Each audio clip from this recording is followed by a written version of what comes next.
Good morning everyone, সবাই কেমন আছেন? আমি অনেক ভালো আছি। আমি স্কটলি ক্রুশ আছি আপনাদের সাথে। আজকে আরেকটা নতুন ব্লগে আপনাদের সবাইকে স্বাগতম। আজ হচ্ছে ঈদের দ্বিতীয় দিন। সবার ঈদ কেমন কাটছে, কিভাবে আপনারা আনন্দ ফুর্তি করছেন, অথবা আপনারা কোথায় কোথায় ঘুরতে গিয়েছেন, কিভাবে পালন করছেন, চাইলে আমাকে কমেন্ট করে জানাতে পারেন। তো আমরা গতকালকের ব্লগটা তো আপনারা দেখেছেন যে গতকালকে আমরাও হালকা পাতলা একটু আয়োজন করেছিলাম, এবং আমি, আমার হাজবেন্ড এবং আমার শাশুড়ি মা তিনজন মিলেই। তো চট্টগ্রামে তো আমাদের তেমন কেউ নেই, তো আমরা তিনজনের ভরসা আমরাই ছিলাম। টাইটেল দেখে হয়তো বুঝেই গিয়েছেন যে আমি আজকে কি রান্না করব। আজকে রান্না করব বেগুন দিয়ে, আলু দিয়ে, রুই মাছ, আর শেষে একটু ধনিয়া পাতা ছিটিয়ে দিব, আর হচ্ছে লাল শাক ভাজি আর বেগুনের তরকারি। এটা আমার হাজব্যান্ড খুবই পছন্দ করে, অনেক বেশি খায়। কয়েকদিন পরপরই দেখবেন আমি এই ধরনের রান্নাগুলোই রান্না করছি। আর চলেন তাহলে আজকে আর বেশি দেরি করব না। সবাইকে, এখন যেহেতু কোরবানি ঈদের আমেজ চলছে, আগামী এক সপ্তাহ শুধু গরুর মাংসই চলবে সবার বাসায়, যারা ঈদুল আজহার বা কোরবানি ঈদ পালন করছেন। তো যাই হোক, সবাইকে ঈদুল আজহার আবারও শুভেচ্ছা। ঠিক আছে, তাহলে চলেন আমরা শুরু করি ভিডিওটা। এই যে সকালবেলা খুব সুন্দর করে ও বাইরে যাবে একটু, তো আমি একটু রুটিটা ভেজে দিচ্ছি। এই যে দুইটা দিয়েছি ওকে, আর একটা আমার জন্য ভাজছি। আর গতকালকে এই যে গরুর ভুনা করেছিলাম, কালকে ভিডিওতে দেখেছেন আপনারা। এই গরু ভাজিটাকে আমি গরম করে দিব, আর 2 কাপ দুজনের জন্য কফি বানাবো। আমার শাশুড়ি মা এখনো ঘুমাইতেছে, উঠলে তারপরে নাস্তা দিব তাকে। এই দেখেন, আমি আপনাদের একটা সুন্দর জিনিস দেখেন এই দেখেন আমি কত সুন্দর করে রুটি বানিয়ে রেখে দিয়েছি।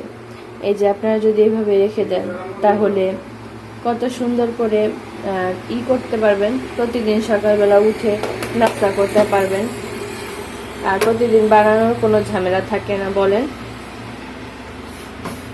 এরকম করে বানাবেন আর দেখবেন প্রতিদিন সকালবেলা উঠে নিশ্চিন্তে নির্দ্বিধায় খেতে পারবেন।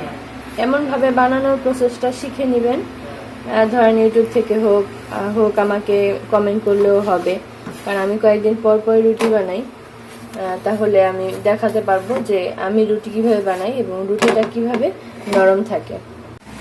এই যে আমার পানিটা ফুটে উঠেছে, এখন আমি কফির জন্য এই কফি, চিনি আর দুধ একসাথে ঢেলে রেখেছি, এখন এটার ভিতরে আমি দিয়ে দিচ্ছি। এই যে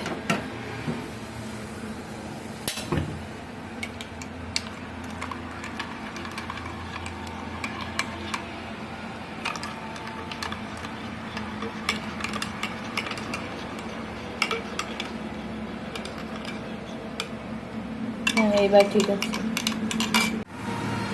এই যে দুপুর 12টার মতো বাজে, আমি আজকে একটু দেরি করে রান্নাটা বসাচ্ছি, মানে 11:15 বাজে।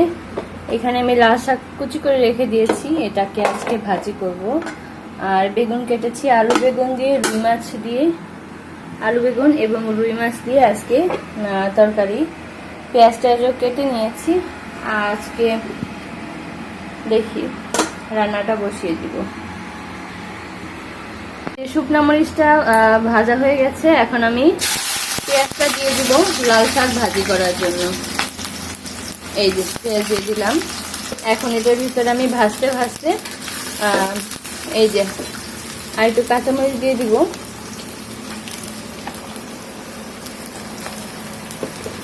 এখন এটা ভেজে আমি সুন্দর করে রসুন দিয়ে তারপরে লাল শাকটা ছেড়ে দিব। এই যে আমি গ্রেট করে নেওয়া এখানে রসুনটা দিয়ে দিচ্ছি। এখন এগুলোকে সুন্দর করে ভাজা করে আমি তারপর লাল শাকটাকে দিয়ে দিব।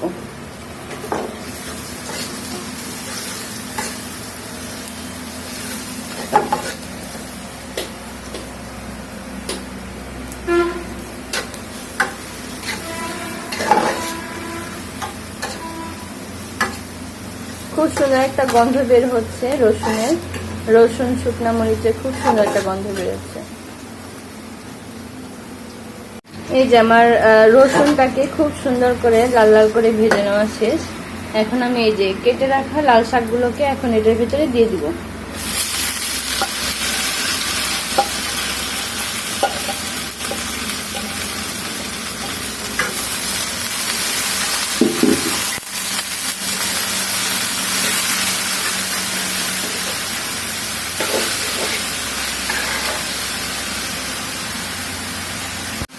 এখন আমি এটার ভিতরে অল্প একটু লবণ দিয়ে দিচ্ছি, যদি প্রয়োজন হয় তাহলে আরো নিয়ে খাওয়া যাবে, অথবা আমি শাক ভাজার পরে দিয়ে দিব।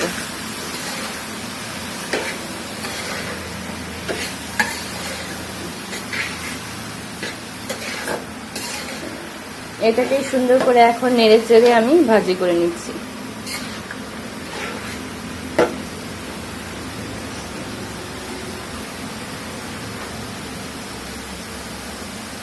এই লাল শাকটাকে আমি পাশের চুলায় দিয়ে দিচ্ছি, আর এখন আমি এখানে কড়াইটা দিয়ে দিচ্ছি। এটার মধ্যে আমি এখন রুই মাছটাকে বসিয়ে দিব।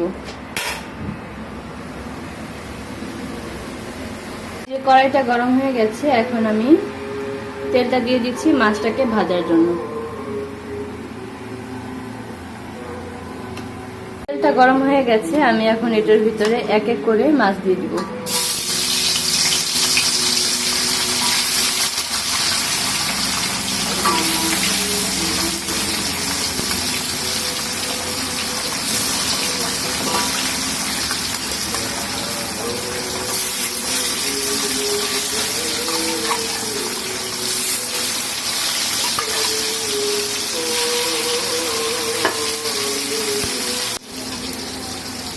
এই যে মাছগুলো এক পাশ ভেজে নেওয়া হয়ে গেছে, আমি এখন উল্টে দিব আরেক পাশ ভেজে নেওয়ার জন্য।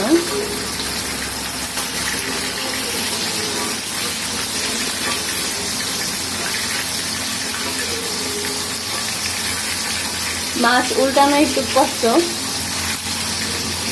ভয় লাগে যদি ভেঙে যায় আর কি।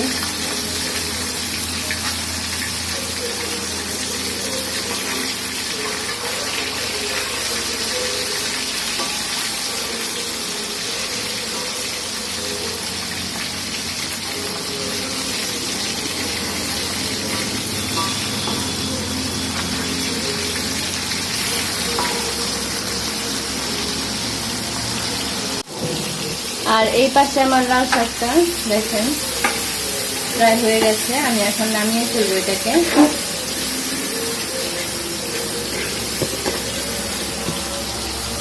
এই যে লাল শাক একদম ভাজা ভাজা হয়ে গেছে, আমি এখন এটাকে নামিয়ে ফেলবো। এই মাছগুলোকে সুন্দর করে ভেজে নেওয়া শেষ, আমি এখন এগুলোকে এক এক করে তুলে নিব।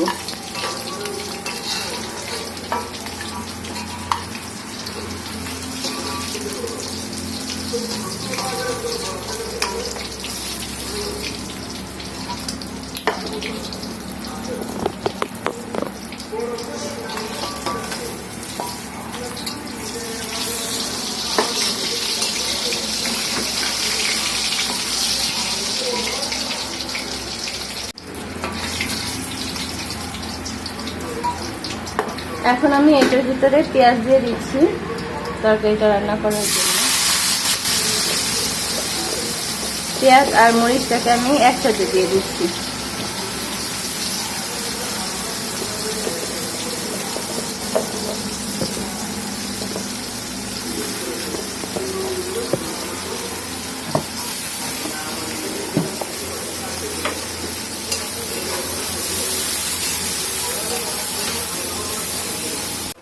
এই যে পেঁয়াজটা একটু ভাজা ভাজা হয়েছে, এখন আমি আদা রসুন বাটাটা দিয়ে দিব এটার ভিতরে।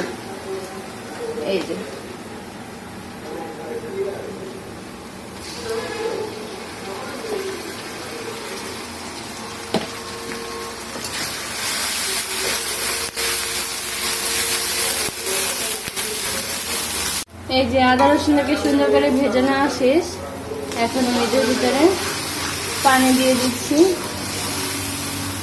এখন আদা রসুন হলুদ মরিচ দিয়ে এটাকে সুন্দর করে আমি কষিয়ে নেব। তো প্রথমে আমি দিয়ে দিব এটার ভিতরে হলুদ। এই যে আমি দিয়ে দিচ্ছি আধা চামচের মতো হলুদ। তারপরে এটার ভিতরে দিচ্ছি একটু ঝাল হওয়ার জন্য গুঁড়া মরিচ, এই যে। আর হচ্ছে এটার ভিতরে দেবো আর একটু ধনিয়ার গুঁড়া, এই যে। এখানে প্রায় হাফ চামচের মতো আমি ধনিয়ার গুঁড়াটা দিয়ে দিলাম। আর এখন আমি দিব এখানে 1 চামচ লবণ এবং আর একটু লবণ। এখন এটাকে আমি সুন্দর করে ভালো করে কষিয়ে নেব। যে যে যা যার মতো কষিয়ে নেবেন, কারণ এক একজনের কষানোর স্টাইল এক এক রকম। এই যে এখন আমি আলুগুলোকে এটার ভিতরে দিয়ে দিব। কেটে নিয়েছি আলুকে হালকা সিদ্ধ হলে আমি এটার ভিতরে বেগুনগুলো দিয়ে দিব। হালকা একটু সিদ্ধ হোক, একটু ঢাকনাটা দিয়ে দিচ্ছি।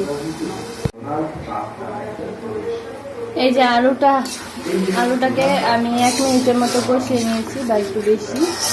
এখন আমি এটার ভিতরে একসাথে বেগুনটা দিয়ে সিদ্ধ করে নিব। সিদ্ধ করে পরে পানি দিয়ে তরকারি দিয়ে দিব, মাছ দিয়ে দিব। এই যে এখন এটাকে সিদ্ধ হতে থাকুক। তারপরে আমি এখন এই বেগুনটা প্রায় আধা সিদ্ধ হয়ে গেছে আর আলুটাও প্রায় আধা সিদ্ধ বেশি হয়ে গেছে। এখন আমি পানিটা দিয়ে মাছটা দিয়ে দিব। এই যে দেখেন, এখন আমি পানিটা দিয়ে দিচ্ছি।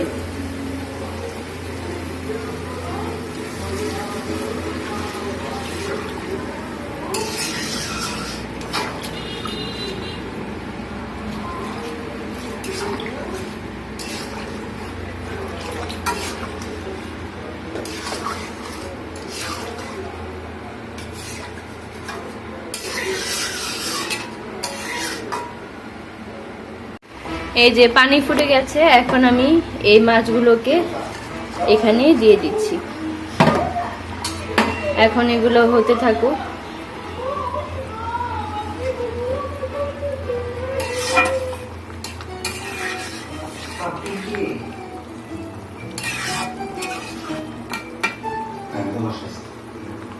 এই যে আমি এখন এটার ভিতরে 4টা কাঁচামরিচ এভাবে দিয়ে দিচ্ছি। এই যে তরকারিটা খুব সুন্দর করে হয়ে গেছে। এখন আমি এটার ভিতরে ধনিয়া পাতা দিয়ে দিচ্ছি। এখন আমি চুলাটাকে সুন্দর করে বন্ধ করে দিব।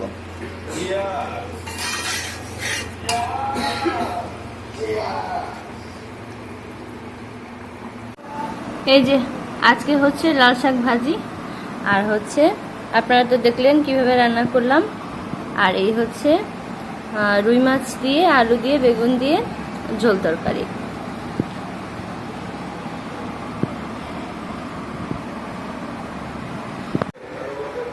কি বাজার আনছে দেখি তো, এগুলা কি?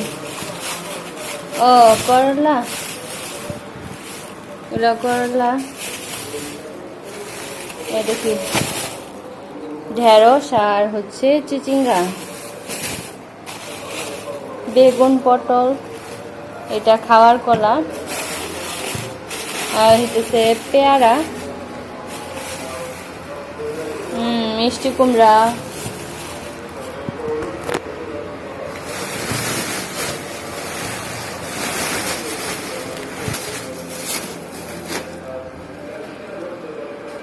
এই হইতেছে লাউ, আর আলু আর পেঁয়াজ। ও আর এটা দেখি কাঁঠালও আনছে বাবা।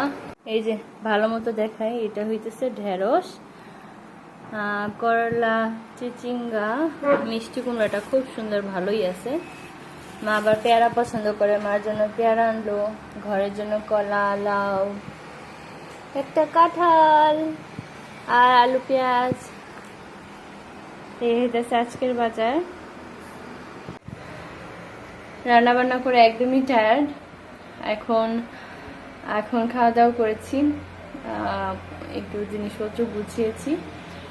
রান্না বান্না কেমন লাগলো কমেন্ট করে জানাবেন। আপনারা আজকে কি কি রান্না করলেন সেটাও কমেন্ট করে জানাতে পারেন। আর যারা ফেসবুক থেকে আমার ভিডিওটা দেখছেন তারা অবশ্যই আমার পেজটাকে ফলো দিয়ে রাখবেন। আর যারা ইউটিউব থেকে দেখবেন অবশ্যই আমার চ্যানেলটাকে সাবস্ক্রাইব করে রাখবেন। যে কোনো জায়গায় যদি আমার ভিডিওটা ভালো লেগে থাকে, রান্না ভালো লেগে থাকে, বা কি আপনারা রান্না করেছেন বা কোনো কিছু আপনারা জানতে চান অবশ্যই কমেন্ট করে জানাবেন আর ভিডিওটা লাইক দিয়ে দেবেন। ধন্যবাদ সবাইকে। আর আমি প্রতিদিন যেহেতু ভিডিও দিই, আবার দেখা হবে। Bye bye.